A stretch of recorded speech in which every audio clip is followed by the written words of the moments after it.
Pasyalan niyo po Plaza del Piero. May marka ng national parang heritage o protected site. Nandun pa yung rebulto. O ginawang parang sabungan. Diyan sa District 2. O sino nagpagawa? O tingnan niyo yung nakapangalan doon, kahit burahin pa nila. Nakapangalan yung pangalan ng congressman. Boss, ano yan? Ito ba yung Plaza del Piero? Plaza Ano yan sa taas? May idea ka kung ano yan sa taas? Ay, parang barangay. Barangay. Try nyo guys. Nilagyan nila ng second floor, tapos nilagyan nila ng office sa taas. May mga aircon pa Grabe. Napaka-social naman ang mga taga-barangay na nag-office dyan. The aircon pa. Ito yung historical guys na Plaza del Piero. Ito sa harap natin. Ngayon, binakod na nila paikot. Parang exclusive na tuloy kasi nga nakabakod na siya guys. At sa napapansin ko yung may 4 siya na gate, pero isa lang yung nakabukas guys.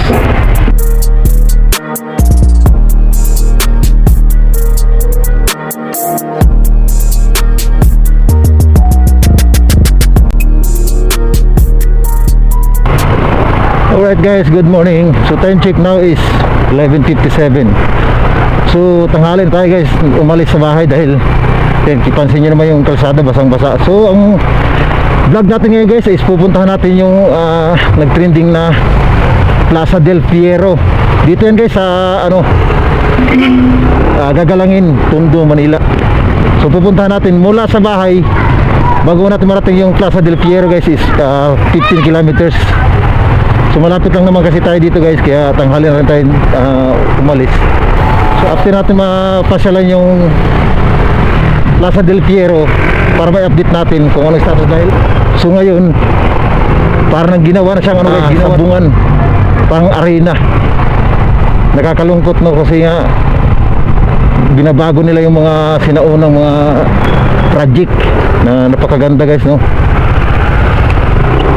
So di naman natin sila masisi guys dahil na sila ang nasa katungkulan, pero nakakapanghina kasi ng loob na ganito guys mangyari na napaka-historical nung lugar, tapos gagawin lang nilang parang style ng sabungan talaga kasi paikot siya guys style arena. Yan yung mga napapansin ko lagi sa mga ginagawang sabungan, nagbabilog. Ano kayang suggestion nyo dito guys sa ginawa nila sa napaka-historical na Plaza del Piero dito sa may Gagalangin, Tondo, Manila? Kaya naging controversial to dahil sa ginawa nila. Binaboy nila guys yung napakagandang imahe. Hindi ko alam kung kailan pa to tinayo. So ginawa nilang parang sabungan na. So update ko kayo guys pagdating natin doon. Alright guys, nandito na tayo sa Del Piero Street, Sulis. Yan So kakanan tayo dito guys. Diyan. Kanan. So dire-diretso na to guys A few minutes later. Ma'am, excuse ma'am. Ma'am, yung Plaza del Piero? Oo. Ito mismo? Ito? Ito yung Del Piero dun. pero ito yung plaza. Oo, yan. Ito yung historical na plaza. Ano yung sa taas yung parang kwarto-kwarto? Tichi ko lang kung ano. Sige, thank you. So yun guys dito tayo guys sa mismong Plaza del Piero Street. So andito tayo guys sa andito tayo sa mismong harap natin. Ginagawa nilang yung plaza dati na napaka-historical, ngayon ginawa nilang parang sabungan guys So may 2 kwarto sa taas. Hindi ko sure kung ano yan guys. So yun guys, iikutan natin para makita nyo ng malapitan. Ito na yun guys Ayan. So circle kasi ito guys kaya iikot lang tayo. Ayan guys grabe. Dito pala yun. May mga tao naman sa ilalim. Diba?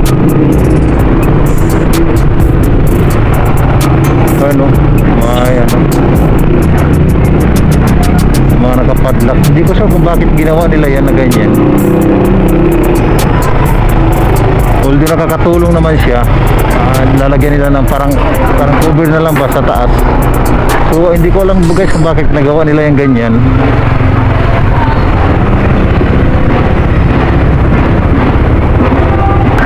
Grabe guys, oh. Mapapansin nyo sa taas guys. Hindi na tayo bababa guys, no? So dito naman yung sa harap natin, nakikita natin. Yung sa harap natin sa taas, sa second floor is may parang may office. Salain nyo guys, nilagyan nila ng second floor, tapos nilagyan nila ng office sa taas. May mga aircon pa, oh. Grabe. Napaka-social naman ng dito, ng mga taga-barangay. Dyan, nag-office dyan. Di aircon pa. Bawang gawa guys. Yun nga lang guys, binakod nila paikot. Ito yung historical guys ng Plaza del Fierro. Ito sa harap natin. Ngayon, parang exclusive na tuloy kasi nga nakabakod na siya guys. At sa napapansin ko yung may 4 siya na gate, pero isa lang yung nakabukas guys. Although nakakatulong naman siya para hindi mainitan, pero historical kasi ito guys. Ito yung pinaglalaban ni Mayor Isko Moreno na ito ginalaw. Hindi binago. Kasi ito na nga lang yung mga naiwan sa atin sa mga kanunuan natin na mga historical na lugar. Binago lang ng mga nakaupo na administrasyon. Sayang guys. So palilipan natin guys ang drone para makita natin.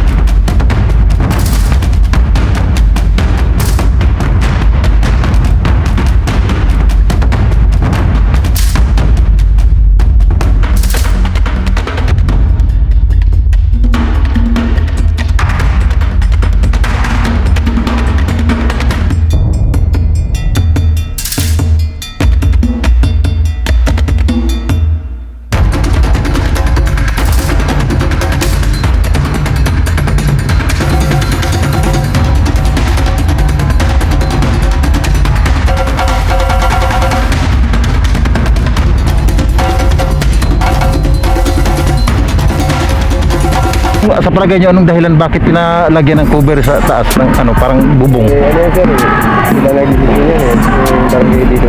Chairman dati chairman po dito. Chairman mismo dito. Pero project ni Congressman to. Opo. Oh, di ba? Ano sa taas yung parang dalawang parang office, Hindi, parang barangay yun eh. barangay hall? Office mismo ng barangay? Ah, see. Napakaganda no kasi aircon pa yung aircon eh, no? Pagkaganda, laki magkano kayong ginastos yan, boss? Palagay nyo? Hindi ko alam sir, kasi kami pa nga nagtipag yun sir, yung mga patubado yun, pandemic yun, 2019 yun. So, 2019, saka to tinayo to? Sir, Bino? Ay, shit. Ikaw! Napaka... Sir, magkasaya mo na ako. Oo, sige sir, sige, thank you. Boss, thank you ha, salamat, thank you.